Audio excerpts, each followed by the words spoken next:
안녕하세요, 여러분. 블랙스톤 H입니다. 오늘은요, 우리 삶에서 늘 마주하는 제약이라는 게 우리의 선택에 대체 어떤 영향을 미치는지, 그리고 그 안에서 어떻게 가장 좋은, 그러니까 최적의 답을 찾아낼 수 있는지, 그걸 한번 같이 파헤쳐 보려고 합니다. 우리 모두가 뭐든지 최고의 결과를 원하잖아요. 그죠? 그런데 시간이나 돈, 에너지 같은 우리 자원은 언제나 한정적이란 말이죠. 바로 이 보편적인 딜레마. 이게 바로 오늘 우리가 다룰 제약하에서의 최적화 문제의 출발점입니다. 오늘 우리가 함께 걸어갈 길은 이렇습니다. 먼저 최적화와 제약, 이게 대체 무슨 개념인지 기본부터 잡고요. 이걸 구체적인 소비자 문제에 한번 적용해 볼 거예요. 그 다음엔 머리 아픈 계산전의 그래프로 아하 하는 직관을 먼저 키우고 수학적인 도구인 대체법으로 아주 명쾌하게 답을 찾아볼 겁니다. 그리고 마지막엔 오늘 배운 모든 걸 정리하고 마무리할게요. 자, 그럼 첫 번째 주제부터 시작해 볼까요? 최적화라는 게요. 그냥 무한한 선택지 중에서 제일 좋은 거 하나 덜컥 고르는 게 아니에요.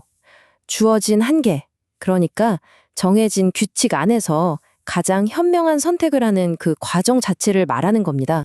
자, 여기서 진짜 중요한 두 가지 용어가 나옵니다. 첫 번째는 목적 함수.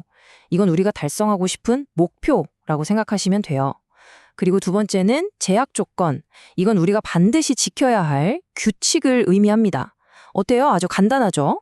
바로 목표와 규칙. 이 두 가지만 머릿속에 딱 넣어두시면 오늘 내용 끝까지 정말 쉽게 따라오실 수 있을 거예요. 좋습니다. 그럼 이제 이 개념을 우리한테 아주 친숙한 예시, 바로 소비자가 물건을 사는 상황에 한번 적용을 해보겠습니다. 여기 보이는 이 복잡해 보이는 방정식이 바로 우리의 목표입니다. 이걸 효용함수라고 부르는데요. 쉽게 말해서 우리의 행복지수 같은 거예요. 우리는 이 U, 즉 만족감을 나타내는 숫자를 가능한 한 제일 크게 만들고 싶은 겁니다. 그리고 바로 이게 우리가 꼭 지켜야 할 규칙입니다. 아니, 왜 이게 규칙이죠? 라고 궁금해 하실 수 있는데 이건 우리가 쓸 수 있는 돈이 딱 60으로 정해져 있다는 거거든요. 그러니까 우리의 선택지를 제한하는 눈에 보이지 않는 울타리 같은 거죠. 우리는 이 울타리 밖으로는 절대 나갈 수가 없습니다. 자, 이제 막 복잡한 계산에 뛰어들기 전에요. 이 문제의 정답이 과연 어떤 모습일진 눈으로 먼저 한번 확인해 보겠습니다. 이렇게 시각적인 직관을 갖는 건요, 문제 해결에 아주 강력한 무기가 되거든요. 자, 이 슬라이드를 한번 보세요. 정말 흥미로운 건 이 그래프가 사실상 우리에게 정답을 미리 보여주고 있다는 거예요. 저기 파란색 직선, 저게 우리의 예산 한계. 아까 말한 그 울타리고요. 저 빨간 곡선들은 만족도의 높이를 나타내는 등고선 같은 겁니다. 자, 그럼 우리가 저 울타리 안에서 도달할 수 있는 가장 높은 등고선은 어딜까요? 맞습니다.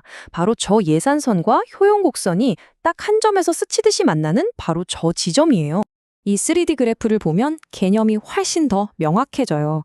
우리의 만족도 함수를 하나의 거대한 산이라고 한번 상상해 보세요. 그럼 예산 제약은 뭐냐면 이 산을 수직으로 싹둑 자르는 거대한 유리벽 같은 겁니다. 그럼 그 유리벽이 지나간 자리에 산을 오를 수 있는 하나의 등산로가 생기겠죠? 우리의 목표는 바로 그 정해진 등산로 위에서 도달할 수 있는 가장 높은 지점을 찾는 거예요. 어때요? 훨씬 직관적이지 않나요? 자, 이제 눈으로 확인한 그 가장 높은 지점, 그 등산로 정상의 정확한 좌표를 찾아낼 시간입니다. 이걸 위해서 우리는 대체법이라는 아주 강력한 대수적 도구를 한번 사용해 볼 겁니다. 전략은 아주 간단합니다. 딱 이 세 단계만 따라오시면 돼요. 첫째, 우리의 규칙인 제약식을 이용해서 변수 하나를 다른 변수로 표현해 주는 거예요. 둘째, 그걸 우리의 목표인 목적 함수에 쏙 집어넣어서 우리를 헷갈리게 하던 변수 하나를 없애버리는 거죠.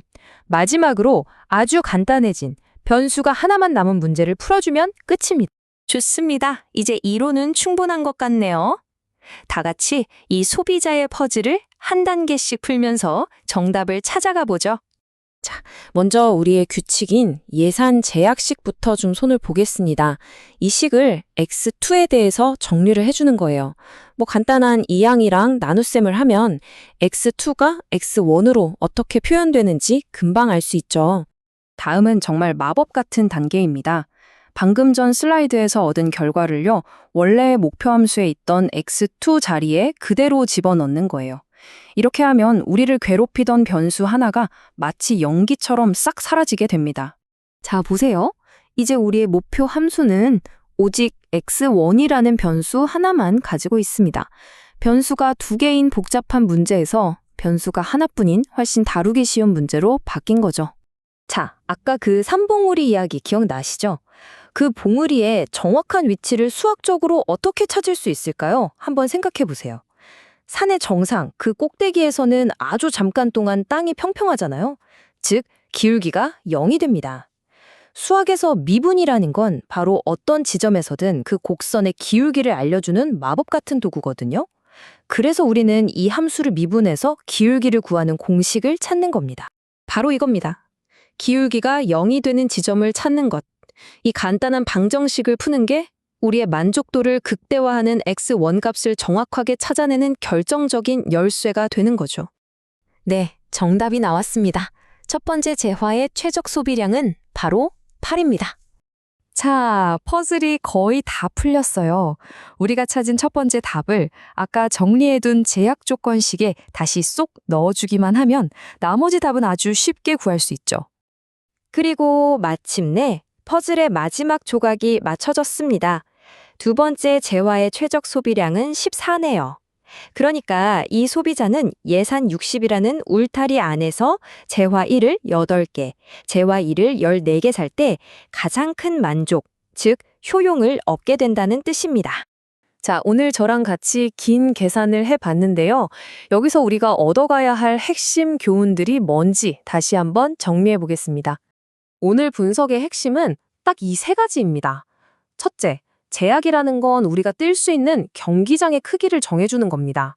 둘째, 이게 정말 중요한데요. 최적의 답은 그 경기장 한가운데가 아니라 바로 그 경계선 위에 있다는 거예요.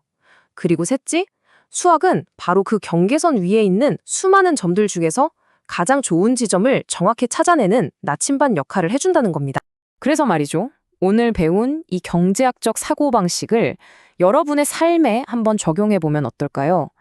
여러분이 매일 마주하는 시간, 돈, 에너지라는 그 제약 속에서 여러분의 행복을 극대화하는 최적의 해는 과연 무엇인지 한 번쯤 진지하게 고민해 보시길 바랍니다.